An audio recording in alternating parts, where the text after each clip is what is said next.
This is a weekly test of the Emergency Alert System. This station is testing equipment that can quickly warn you in the event of an emergency.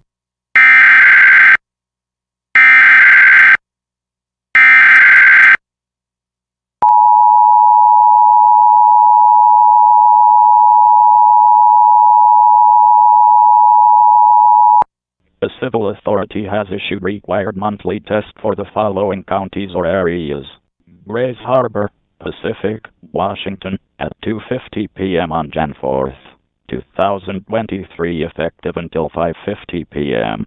This is Grays Harbor County conducting a test of the Emergency Alert System. In the event of an emergency, this system would bring you important information. The following tones will conclude this test.